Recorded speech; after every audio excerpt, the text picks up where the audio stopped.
It's really a question of the government in Selangor showing the people that we are different from Pakistan. Showing those people who voted for us that we will listen to them. So we have a problem here, and that problem I think all of us here can clearly see. If I were to ask you a straightforward, direct question now, are you satisfied with the leadership of Tan Sri Khalid? No! And that is the question. That is the issue. That is what you want to say. Yes, that is the issue. When we have problems,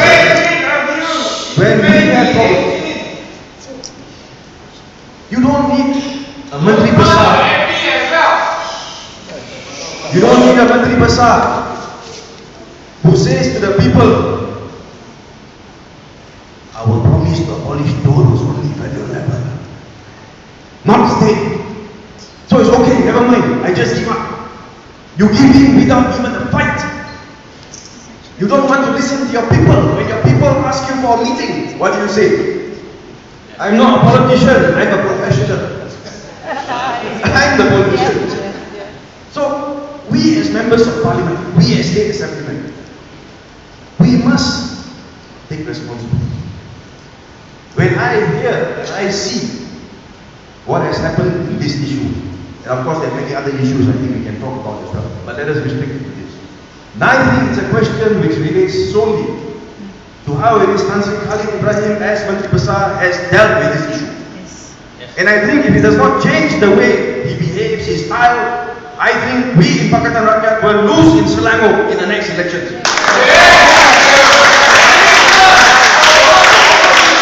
And this is the reason why we have to be brave.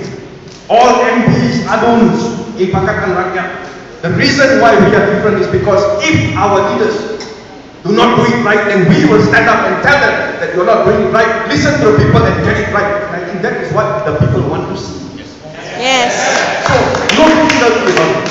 And this is the reason why I've come up with statements most of you all have read, most of you all have heard, and I will continue. We will carry on doing that because I want to make sure that if we win government in Putrajaya in 2018, I want to make sure that it is a government that will work for the people, will listen to the people, and will be accountable to the people. That is what we want to see. This is the change that we promised. And my message to Tan Sri Khalid is very simple. We want to support a Menteri Besar who performs. We want to support a Menteri Besar who listens. We want to support a Menteri Besar who is humble enough to come down to listen to the views of the people, especially those who are affected. Yeah.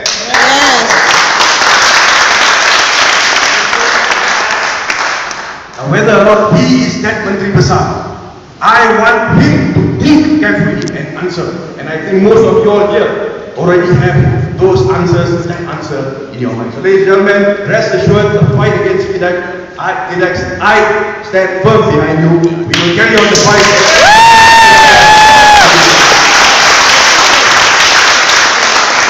Okay, response, the last question and response. You're actually right. In fact, I've tried and I'm still trying my best to hound the minister in Parliament so I can get more information. You know, I was more surprised than anybody else when the minister told me that this concession is for 48 years. And I tweeted about it. And I think once I tweeted about it, I think Shazwan, you latched on to it. And Malay Mail Online came up with a story. And then I find the Menteri Besar saying, wow, 48 years, then we better look into it.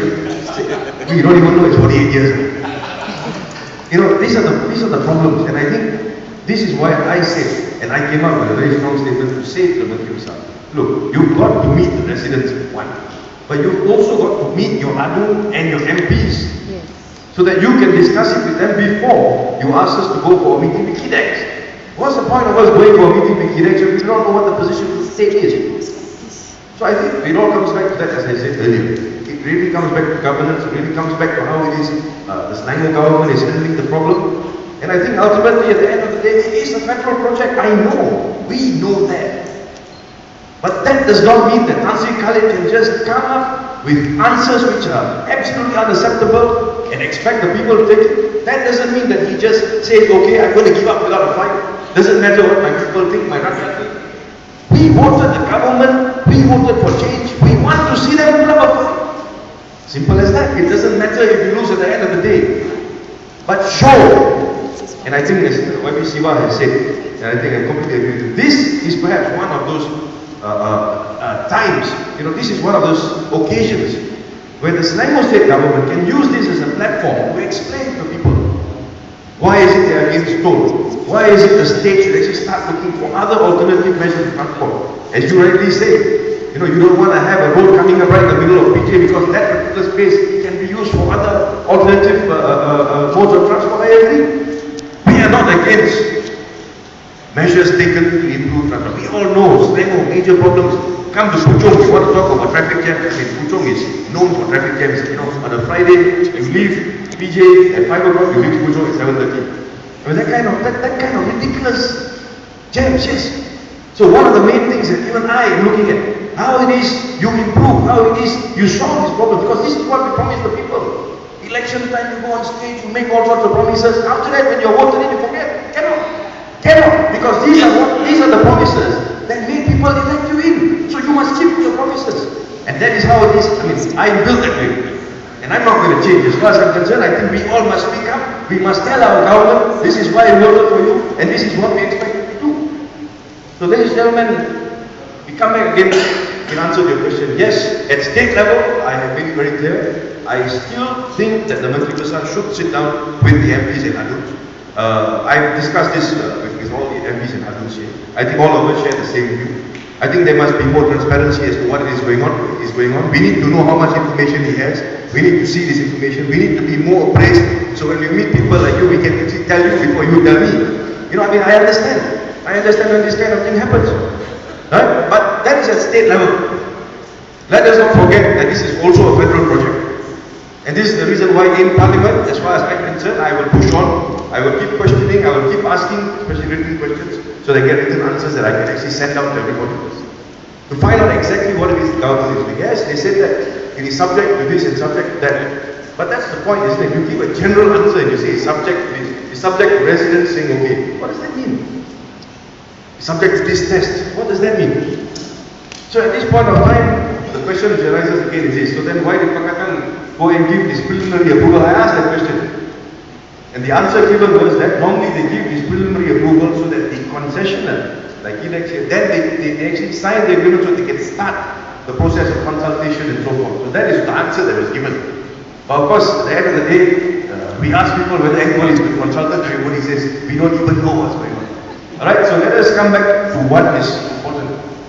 This is a project which involves people. It involves people from Puchong right until the other side of Selangor. As far as I'm concerned, the state government wants to approve it, like all the speakers here have said, convince us that it is good. Show us the information. Tell us how it is. This is what we need to do. There are no alternatives which are better. And convince us in the long run, it will serve the people of Selangor better. Now, as I said earlier, and I repeat again, I think this is a problem that we need to deal with. If we do not deal with this and how it is the state government approaches these problems, because these problems will keep coming up every now and again. That's why your government, so that when a problem arises, you listen, you go down, you try and find a way to solve it. You show the people that you are there for them and that they elected you so that you can listen to them. That is what people need to see. You must inspire confidence. If we have leadership that just sits in a high office in Shah Alam and say, look, as far as I'm concerned, I'm not going to consult, I'm not going to bother, there's no need for me to see anybody, I think you're asking for trouble. And ultimately, I think that many of you all former councillors, Derek who just joined us as well now, lots of SMSs and emails from you. But we feel it. Because let me remind you, ladies and gentlemen, when we move around, we are also questioned. Sure, Derek, so many people come up and ask us. You don't even have to be a councillor, an MP or an ADU, just residents. I'm sure other residents will come and ask you, look, last elections you all told us this, that and the other, now what's happening? Ronnie Liu is smiling, he knows, he gets back every day. Then he tells me about it. So let us not even now get back. Yeah, still getting back. But that is how it works. That is what governance is about. Criticism is something that we must listen to and take seriously. Let us not become like previous governments who did not listen to criticism, resulting in which they are no longer government. So thank you very much.